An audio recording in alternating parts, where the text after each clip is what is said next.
본질에 대한 이해를 바탕으로 음양을 나누고 짝짓고 나누고 짝짓고 이 과정을 직접 다양하게 해보는 게 중요합니다. 나누고 짝짓고 나누고 짝짓고 이제부터 환하게 웃어봐요. 이게 우리의 인생이죠.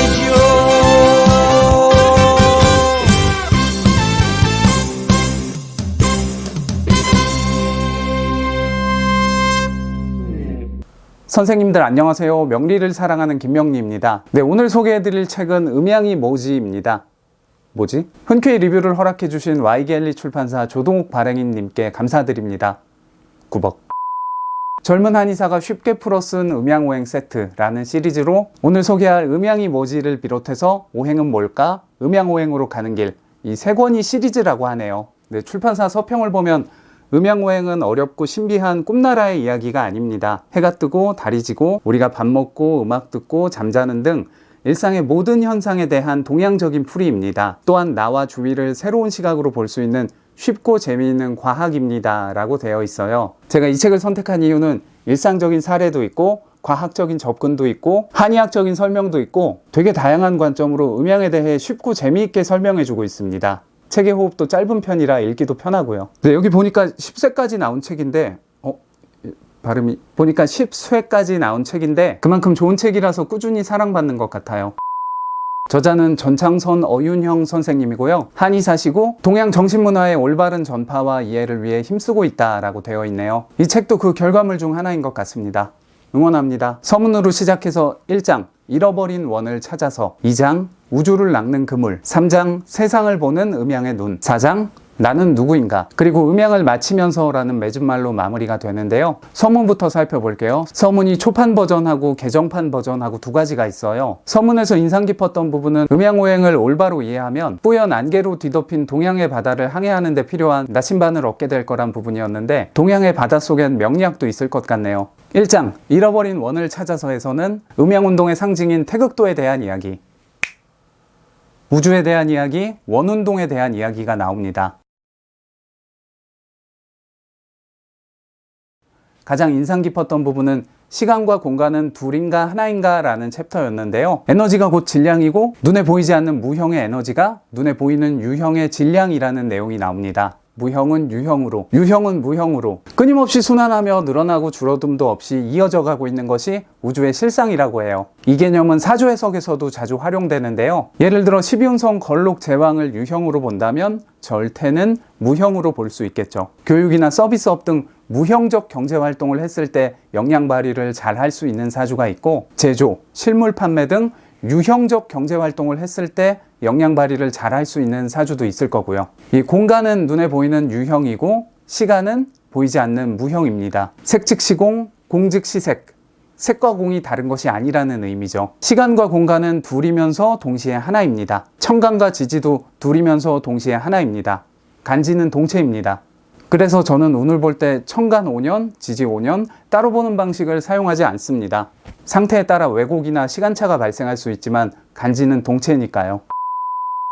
그 다음 코끼리 이야기와 함께 추상에 대한 부분이 나오는데 이 부분도 명리와 연관하면 굉장히 중요한 부분이라고 생각합니다. 선생님들, 추상과 관련된 해석법이 뭐가 있을까요?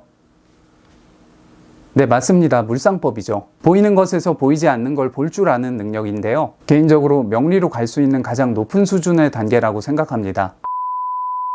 다시 책으로 돌아와서 굳고 경직된 마음으로는 추상을 할 수가 없습니다. 항상 겸손하며 열려있는 마음을 가질 때 추상을 할 수가 있습니다. 라는 구절이 인상 깊었어요.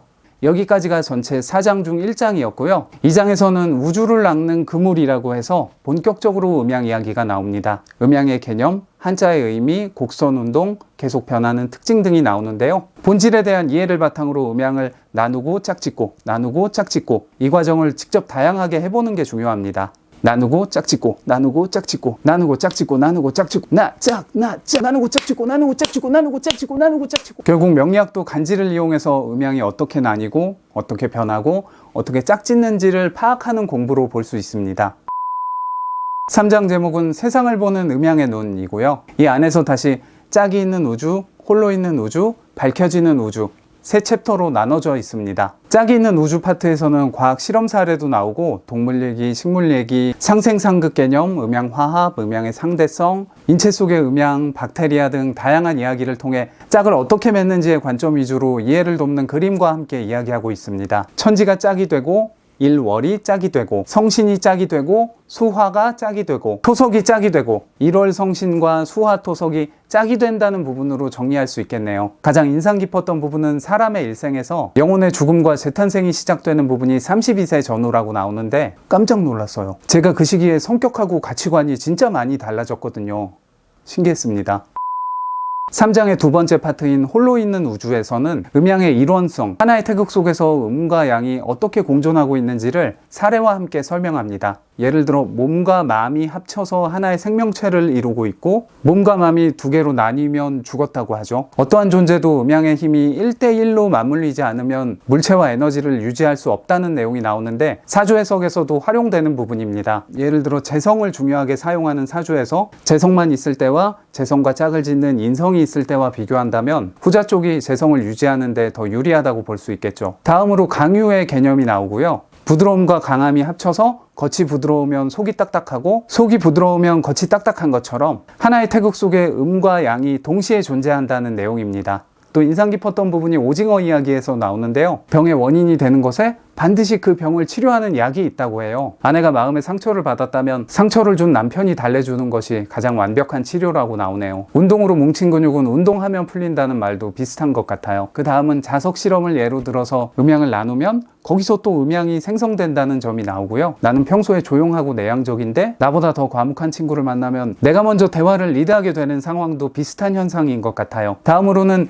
태극의 균형이 깨졌을 때를 고무줄 실험을 예로 들어 설명한 부분도 나오고요. 균형이 중요하고 인간 역시 몸과 마음의 균형이 깨어지면 병이 생길 수 있다는 내용입니다. 마음은 아무 형태도 없고 만질 수도 없고 단지 음양의 두 힘이 팽팽하게 줄다리기를 할 때 그 줄의 무게중심이 바로 마음이다 라는 부분도 인상 깊었습니다. 전체 4장 중에 3장의 세 번째 파트 밝혀지는 우주라는 제목이고요. 앞에서 이야기한 음양의 개념과 특징들을 바탕으로 다양한 사례를 통해 음양을 나누고 있습니다. 꼬다누고 짝지고 음적인 성향이 주가 되어 양을 주도하면 양이라 하고 양적인 성향이 주인이 되어 음을 주도하면 음이라 한다는 시각으로부터 출발하는데요. 음양의 상대성과 음중양, 양중음의 개념이 나옵니다. 음양운동의 주도성이 바뀌면서 흐름, 주기가 생기고 상원갑자, 중원갑자, 하원갑자 이야기도 나오고요. 이런 시공간의 흐름을 부호로 나타낸 것이 60갑자 간지입니다.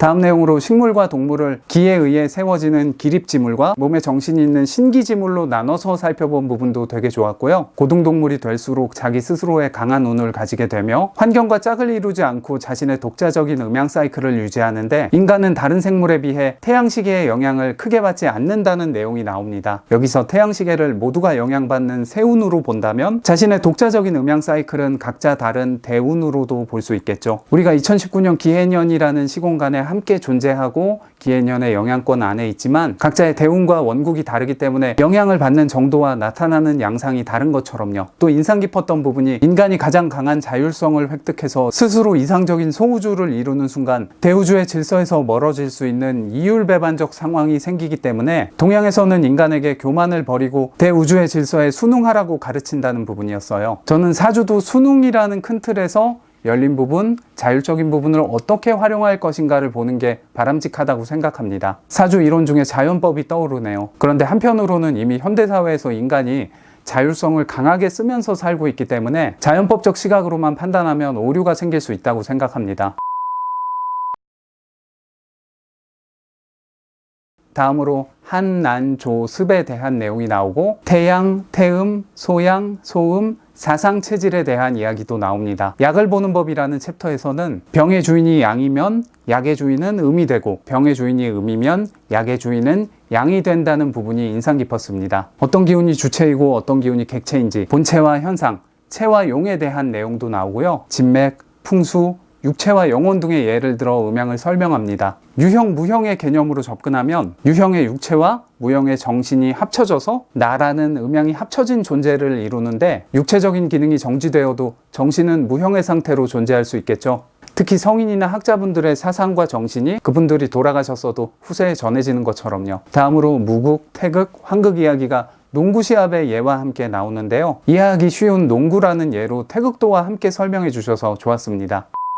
마지막 4장의 제목은 나는 누구인가입니다. 여기서는 컴퓨터 이진법이 음양의 원리와 다른 점, 인간과 지구의 중심에 대한 내용, 우리 몸의 수승화강에 대한 내용, 몸과 마음의 행로, 중용과 삼태극에 대한 내용이 나옵니다. 마지막 챕터 시각 바꾸기라는 글이 기억에 남았는데요. 우리의 눈이 같은 걸 보아도 실상은 끊임없이 바뀌고 있고 우리 역시 1초에도 수백만의 세포가 죽고 새로 태어나고 있다는 부분이 공감되고 인상 깊었습니다. 살면서 변하지 않으려는 게 오히려 부자연스러운 게 아닐까. 세상의 변화 속에서 나는 어떻게 변할 것인가에 대해 다시 생각해 봤습니다.